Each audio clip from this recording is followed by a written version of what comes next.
Bom dia, boa tarde, boa noite, sejam bem-vindos a mais um vídeo aqui no canal. Eu me chamo Abner e nesse vídeo nós vamos falar sobre um, algumas peças que reúnem a lógica que constrói para nós o entendimento do nosso país e do mundo sobre uma ótica que reflete em todos nós, né? Então isso é quase que uma lâmpada mágica, é um domínio sobre nós, né? Nós estamos inseridos nesse grupo por nos despedaçarmos em lógica de reunião de sensações que desescalam em nós uma semelhança muito grande, que é os aspectos físicos do Brasil e do mundo. Então, trabalhar com isso é você conhecer o valor que lhe que é compromisso em decomposição dessa deposição de relacionamentos, a gente chama de intemperísticos, né? Porque os relacionamentos dos aspectos físicos e de um país, né? O que acontece de forma física, química, biológica, lógica, que compõem, de certa forma, o ambiente, a geografia daquele terreno que assola ali e deposita ali a transformação, os filtros vivos que somos nós, né? Também, seres vivos, fazem inscrições na natureza. Obviamente, a gente está sempre escrevendo com essa chuteira aqui, ó, né? Só que não é essa chuteira, né? Eu usei uma analogia, mas essa chuteira aqui, ó, que é a organização do ser humano, né? Essa organização, ela se empreende por se decompor e estar perante a essa ordem, né? Que está do natural e enaltece aquilo que precisa na naturalidade ser reconhecida, né? Porque dentro da composição artística, a inaturalidade da atividade, né? Ou seja, compor a natureza o torna mestre, né? No sentido de controle de natureza. Aí você pega as peças da natureza e pode desmontá-la artisticamente para ressaltar um efeito de informação, né? Uma evidenciação, ou descobrir da onde vem, ou conciliar, né, o entendimento da onde vem cada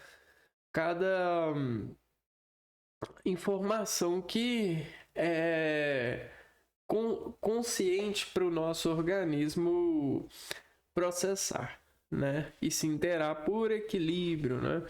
E, bom, hoje então nós vamos navegar um pouco sobre essa base de percepção. Nós vamos ativar o nosso cérebro para perceber as peças que são decompositadas pela atividade física do Brasil, que é o território, e até de outros territórios, porque isso nos faz comparar e chegar em conclusões mais consistentes, né? A gente tem informações consistentes. Isso nos faz acreditar que prevemos o tempo, né? No sentido do clima. E é algo que a gente vai ver. Como que a gente prevê o tempo? A gente junta os aspectos físicos e calcula por intermédio deles uma estatística de acontecimento com base nos acontecimentos anteriores que foram trilhados no sentido de consciência, né? Então toda a informação, tudo que acontece se torna consciente porque marca, né? Então, ó, tudo que acontece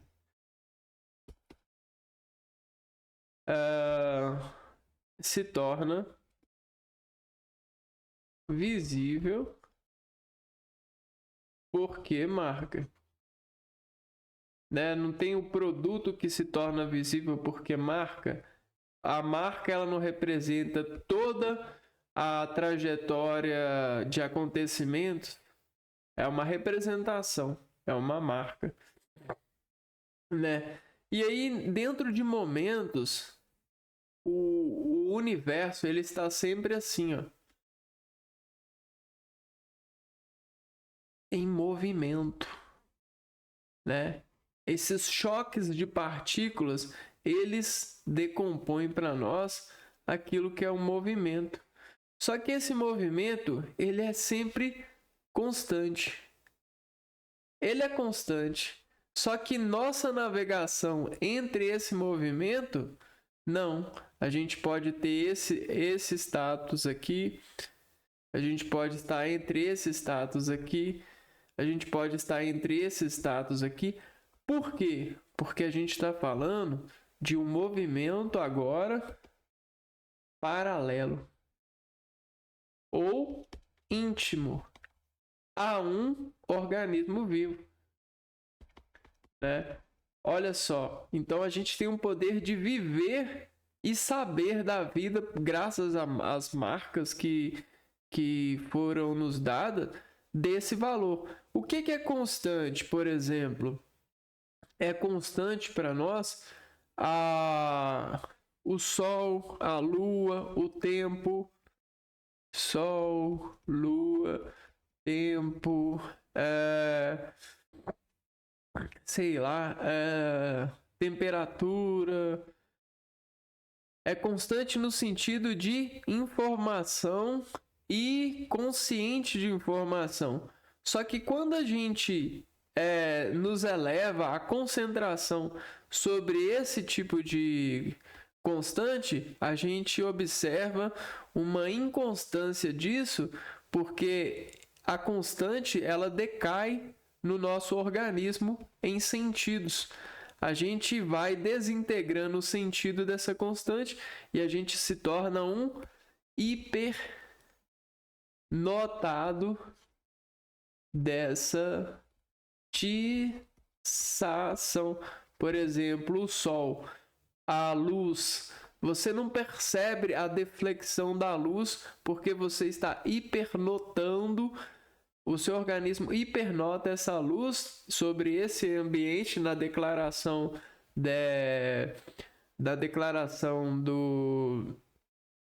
da ocupação da luz nesse ambiente, dessa fonte, e o seu organismo decompõe paralelamente a essa luz um movimento.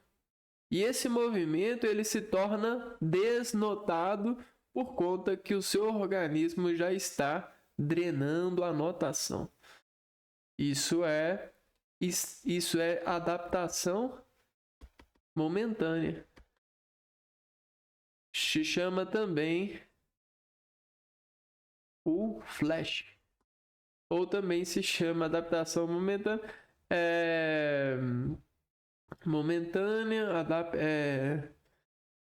Estabilização orgânica ou uma mecânica celular. Tem vários nomes para isso.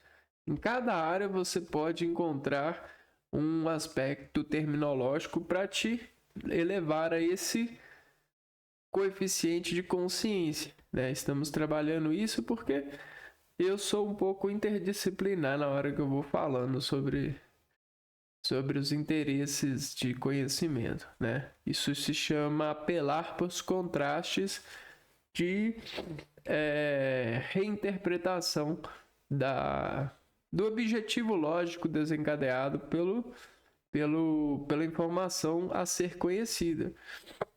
A primeira, então, é o clima. O que é o clima, né?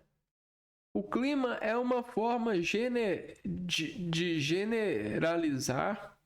Você tem uma forma de generalizar. O quê? Generalizar o quê? Que a gente está generalizando? Um conjunto de conhecimentos, né? Vamos notar aqui, ó. A latitude controla a quantidade de energia solar. Quanto mais perto do Equador, mais quente. Então, o clima é a associação, é a forma generalizada da associação de fontes de marca planeta, no sentido geograficamente falando.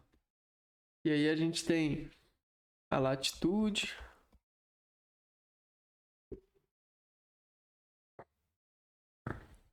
ela vai controlar quantidade de energia solar. Quanto mais perto do Equador, mais quente. Quanto mais perto do Equador, mais quente. Ok. É isso, então? É isso. Então vamos lá, ó. Latitude.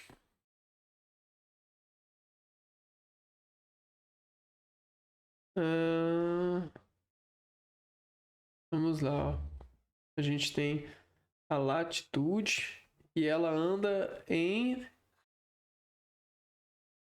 A latitude ela anda de 90 em 90 graus, né?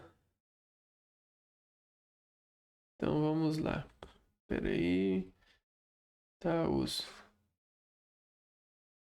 Aqui. Pronto. Então você tem a latitude 0, a latitude 90, 180 e 270, por exemplo. Cada distanciamento dessa latitude 0 vai esfriando o espaço, né? Então aqui é x, aqui é menos 1x, aqui é menos 2x, aqui é menos 3x. E nisso a gente forma quase que uma calibração da temperatura. Por que a gente formou essa quase calibração da temperatura?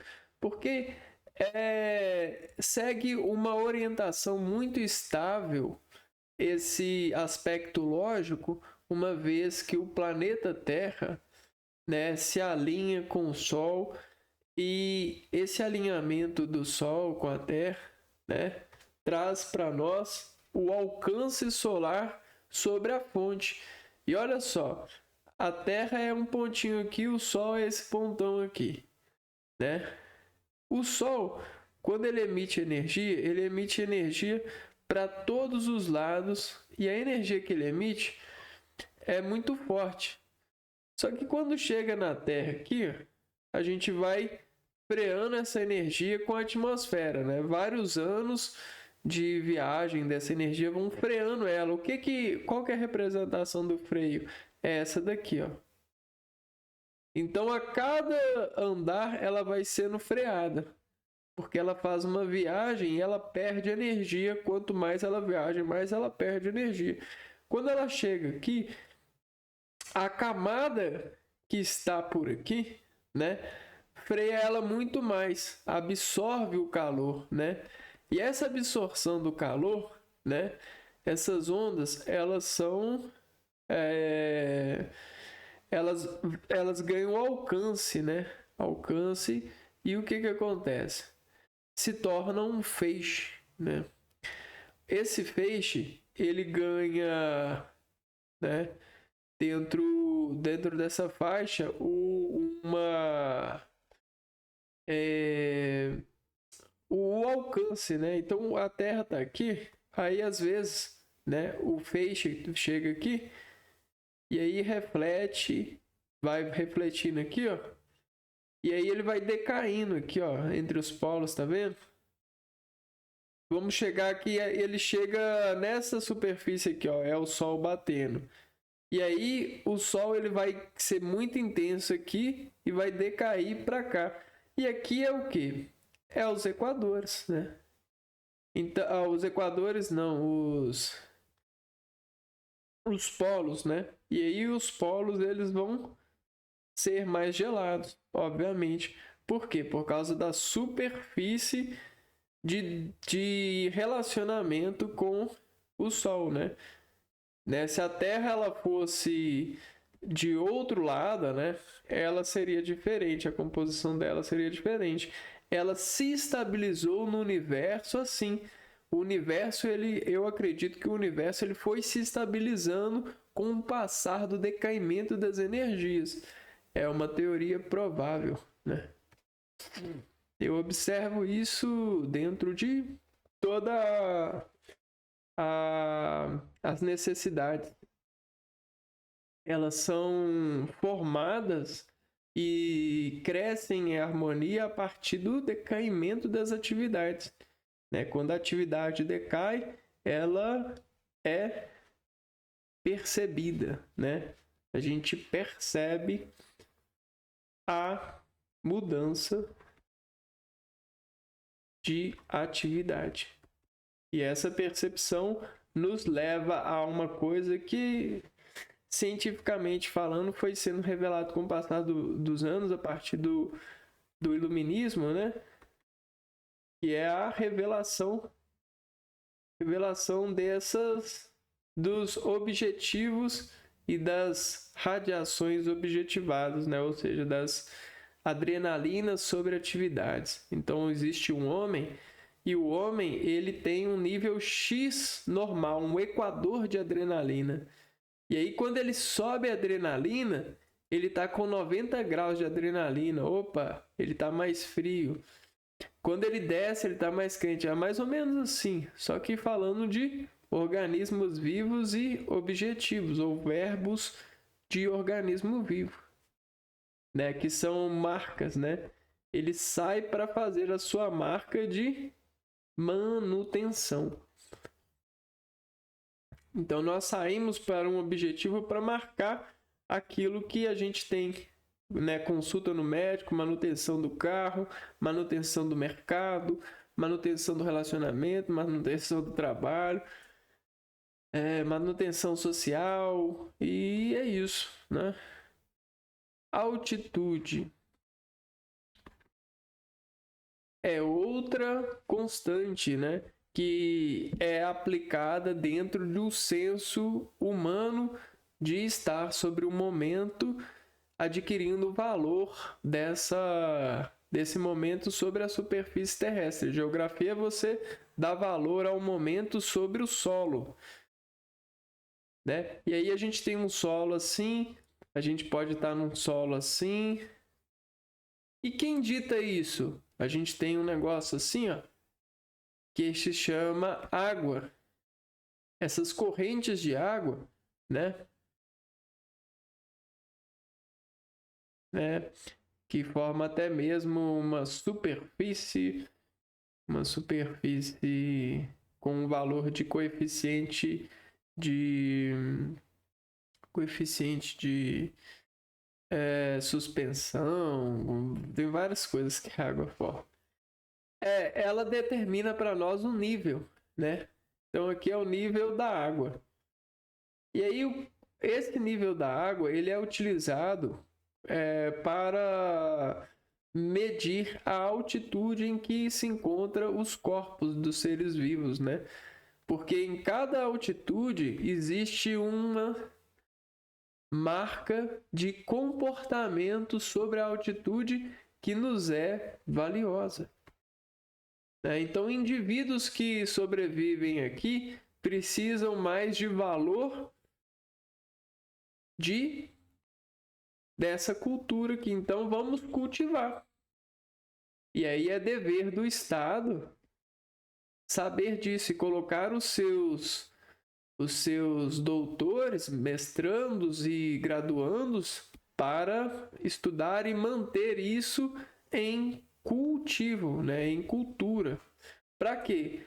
Para sempre reapressionar e validar, né, essa vida que se adapta sobre esse solo por referência de altitude. Então, quanto maior a altitude, menor a temperatura. Quanto maior a altitude, nesse caso aqui, a altitude, agora, a altitude do polo. A altitude do polo não, a altitude do continente. Menor a temperatura. Menor a temperatura, ou seja, mais frio, né? Porque temperatura é o grau de agitação das moléculas, né? Então, se a molécula está num, né, aqui ó, planeta Terra, planetinha Terra, né? Aqui ó, linha do Equador, ou ele tá para cá, ou ele tá para cá, ou ele tá para cá, né? E aí o que acontece? Aqui tá quente, aqui já tá mornando, aqui já tá esfriando e aqui já tá super esfriando. Por quê? Está aumentando, né? Aumentando o quê? A altitude, latitude, a latitude do meridiano, né? Isso é mais ou menos isso. Só que tem uma outra coisa, né, que a gente estava falando assim, que é a pressão, né? Quanto maior, menor a pressão, né? A pressão de atmosfera, né? A pressão da atmosfera é a quantidade de gás que tem sobre a pessoa, né? Quanto maior, menor a quantidade de gás. Ok? Então, menor a pressão. Massa de ar. Aí, ó. Grandes bolsões de ar quente, frio e seco, úmido. Então, massa de ar são grandes bolsões de ar quente. Grandes bolsões de ar quente. Ok. Quente, frio e seco e úmido. Quente e frio, barra seco e úmido. Isso aqui é a caracterização, é a adjetificação desse bolsão de ar que também é considerado como massa de ar. Uma massa é uma quantidade de misturas de gases, né? Mistura de gases. E aí o que acontece? Se é massa de ar, esses gases, né, eles são ar, né, oxigênio, gás carbono, e aí a gente tem nitrogênio, a gente tem e outros componentes a serem constatados em menores quantidades. Em menores quantidades por massa, né? E aí você mistura isso tudo aqui, ó. E aí vira uma massa. Essa massa, ela tem vários componentes químicos. Esses componentes químicos, eles não estão totalmente homogêneos. ok? E aí, o que acontece? Existem partes que existem componentes químicos que retêm mais calor. Logo, essa mistura de gases vai ser caracterizadas como bolsões de ar, né? Que em algum lugar ali é mais quente, né? Tem mais concentração de CO2, por exemplo, do que outro lugar. E aí você tem essa variação. Por quê? Por causa dessas composições de misturas de gás, ok? Exemplo, massa equatorial úmida, chuvas na Amazônia.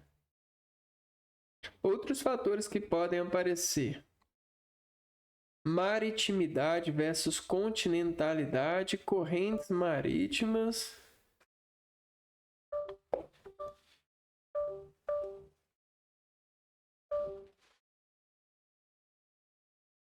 O meu dispositivo tá falando tá bom aqui. Tá bom, pessoal? Grandes poluições de correntes marítimas, né? E relevo, barreiras orográficas. Pessoal, isso é muito interessante porque tudo isso aqui, caracteriza para nós uma marca que é muito necessitada, requisitada. É como se fosse um livro para geografia, né? Não é à toa que a gente tem os livros da matéria geografia, porque estudar essas entidades e guardar, armazenar a riqueza que elas têm, recebe-se um livro, né? Ok, um livro sobre a maritimidade, né? E isso aqui está muito ligado à pessoa que se enquadra nisso, né? Nessa fonte. Olha só que legal, que projeto de ser alguém sobre esse recurso, né? E aí, maritimidade e continentalidade.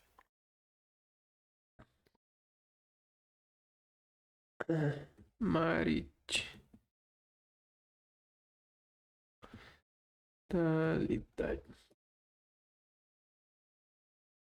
Maritimidade e continentalidade são fatores climáticos que descrevem a influência da proximidade ou distância de grandes massas de água, mares e oceanos no clima, afetando principalmente a umidade e a amplitude térmica. Diferença entre temperaturas máximas e mínimas. Proximidade do mar. Então, maritimidade são as bolsas de ar, né? São as massas de ar que se formam perto de mares. Continentalidade são as massas de ar que se formam perto de continentes, ou seja, terras, né? E aí, você tem no continente queima de combustível carbono, hidroelétrica, você tem queima de fogão, de gases aéreos, sprays e animais pastando, você tem muita agricultura e tal, beleza. E aqui nos continentes marítimos você tem alguma coisa dessas e muito mar, né? Então aqui existe uma certa diferença e isso coloca até mesmo uma certa necessidade fisiológica de adaptação humana, porque a temperatura se mantém mais constante em ambientes próximos de mares, né? Você tem o sal ali presente, né? Aquela água mais leve, correntes marítimas.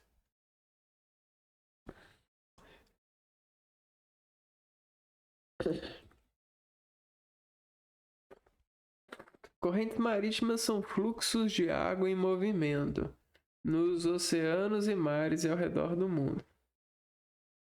Ok. Então, correntes marítimas vão ser os fluxos de água em movimento. É basicamente o vasos, né, ou sistemas de movimento de água, né? Por exemplo, um sistema de movimento de água é o esgoto nas grandes cidades, né? Nesse caso, são para onde os rios correm, né? Para onde as cachoeiras avançam sobre a pressão depositada na água. Isso e aquilo, né? Então a gente tem aqui, ó, elas são impulsionadas por uma variedade de fatores, incluindo ventos, temperatura de água, diferença de densidade e formações geográficas submarinas. Então você tem espécies submarinas que influenciam, você tem diferenças de densidades da água, né? A temperatura da água, os ventos que formam, né? Os ventos influenciam o movimento dessas correntes marítimas. Beleza, e tem outra coisa aqui, ó, relevo, barreiras orográficas. Vamos ver aqui o que tá dizendo aqui que talvez seja passível de cair.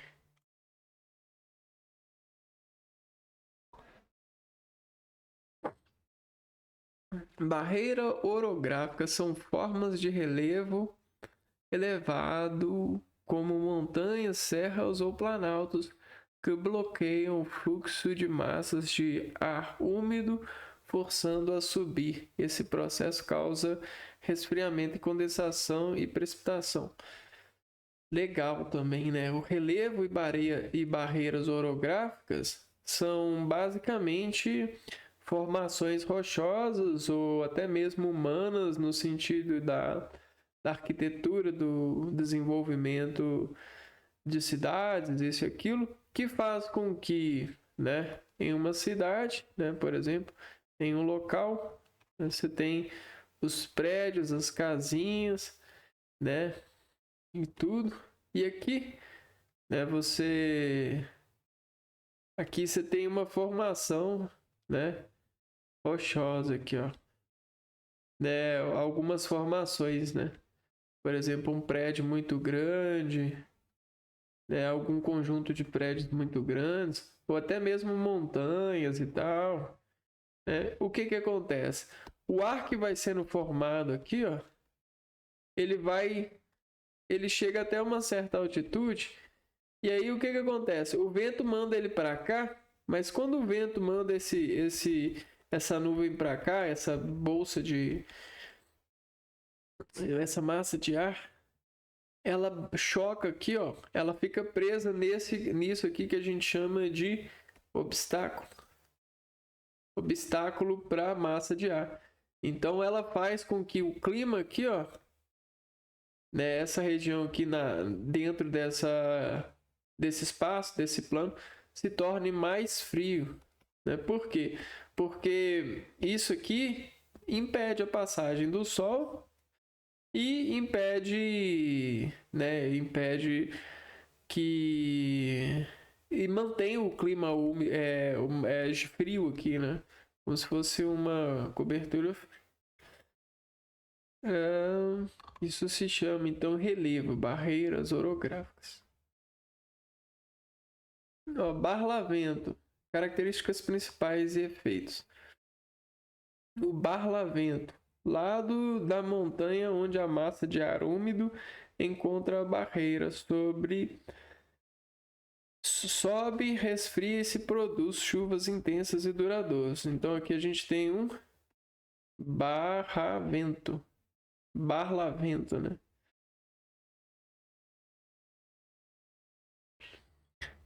sotavento, lado oposto da barreira onde o ar opôs, após perder a umidade, desce, aquece e se cria uma sombra de chuva, gerando áreas de clima seco ou semiárido.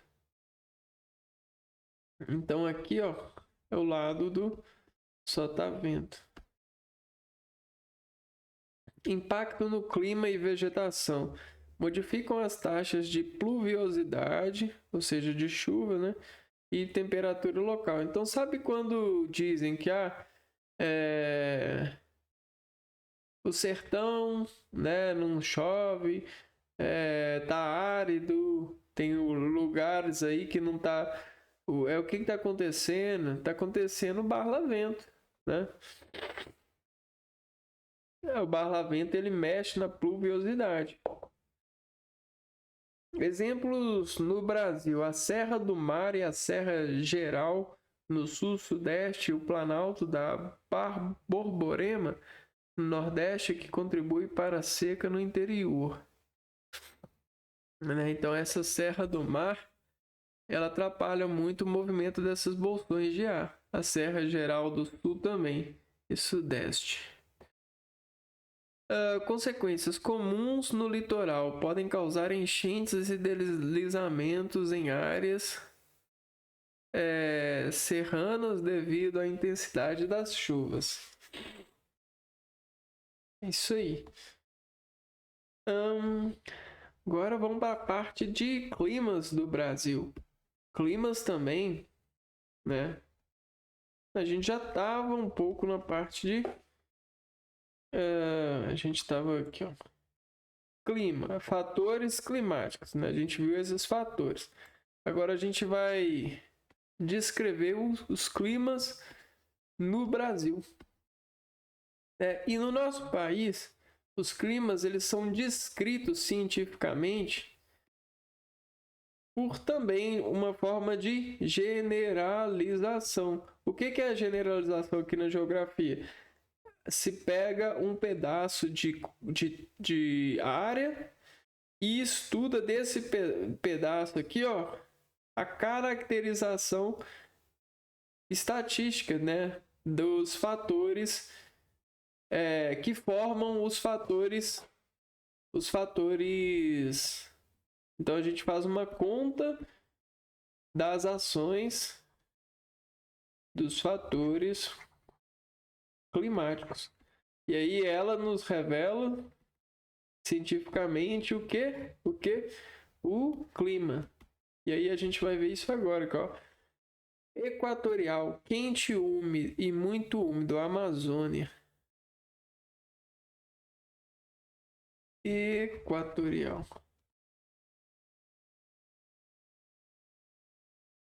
É quente, muito úmido, Amazônia. Então, quente e muito úmido.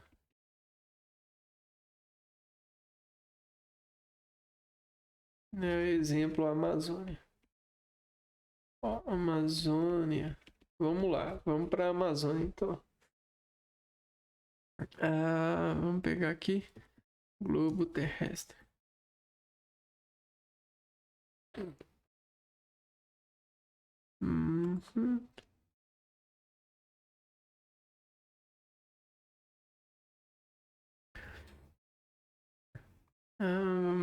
Vamos ver aqui.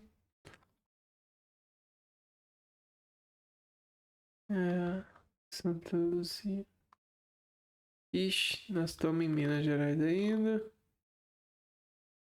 Deslizamento de solo, contagem. Olha só que legal. Pessoal da Google. Eu demorando. Aqui, ó. A Amazônia. Então aqui, ó. Essa é a linha do Equador, certo? Deixa eu ver se eu clico nela. Oceano Pacífico. Beleza, Oceano Pacífico. E aqui, ó. Passando pela linha do Equador, a gente tem um pedaço bem grande da Amazônia. Então a Amazônia é um dos pedaços do Brasil, das porções do Brasil que mais está próxima da linha do Equador. Se vocês pegarem aqui o Brasil, ó. Ele é essa faixa aqui, ó. Aqui já é o Uruguai, né? Vamos ver com essa ah, aparência aqui, ó. Então aqui a gente já tem um desenho com mais contrastes de dados sobre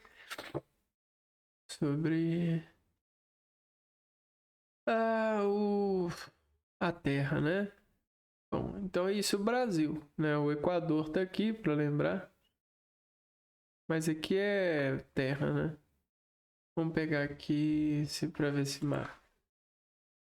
Lindo, hein?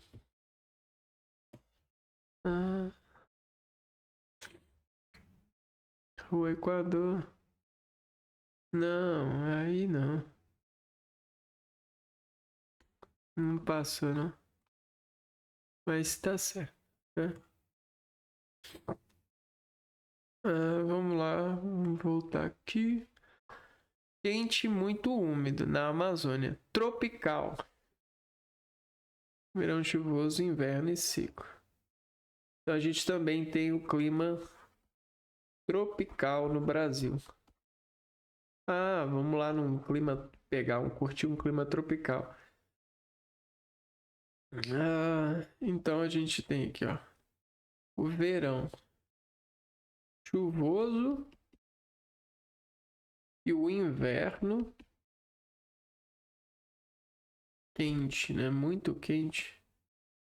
Inverno seco. Verão chuvoso e inverno seco.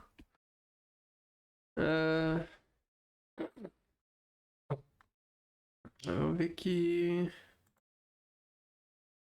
O clima tropical. Brasil. Desce que época do ano?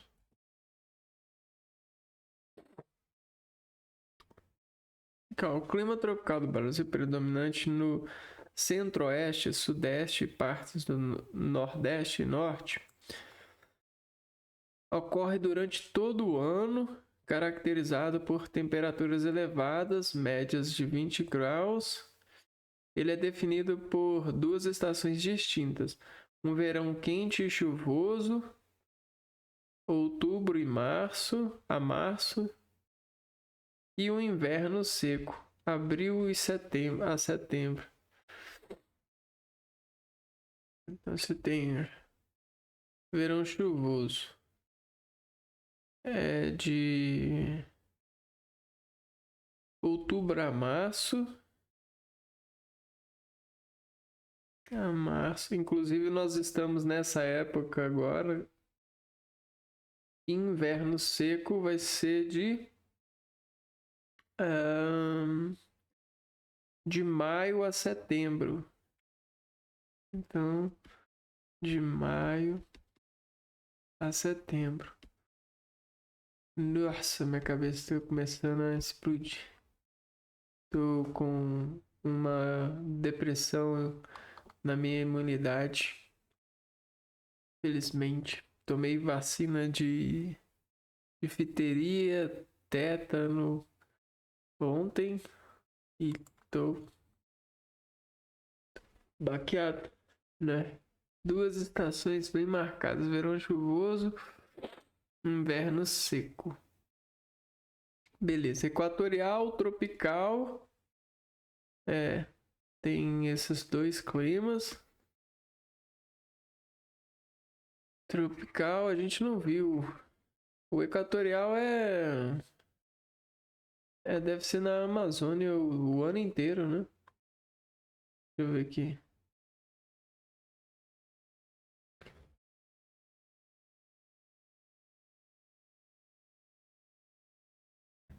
Predominante na região Amazônia, ocorre durante o ano todo, sem uma estação seca definida. Altas temperaturas médias acima de 25 graus Celsius e chuvas intensas com constante alta úmida entre janeiro e dezembro. Embora chova o ano inteiro, as chuvas podem ser maiores no verão e menores no inverno.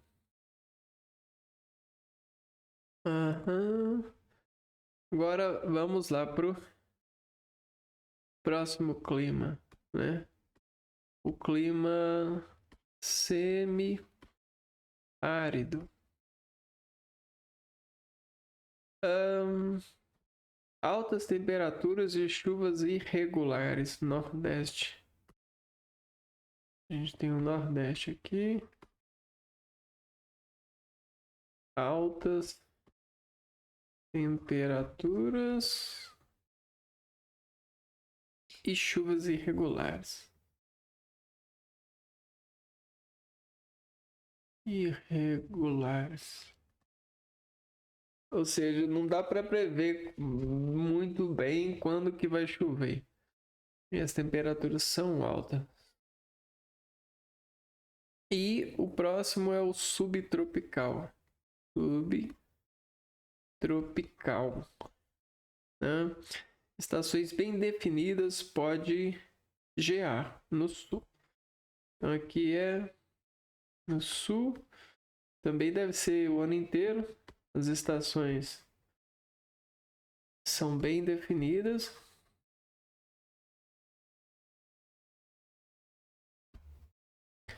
E podem gear. Podem gear. Gear é nevar, né? É quase nevar. Bom, pessoal, eu não vou conseguir continuar o estudo aqui até o final.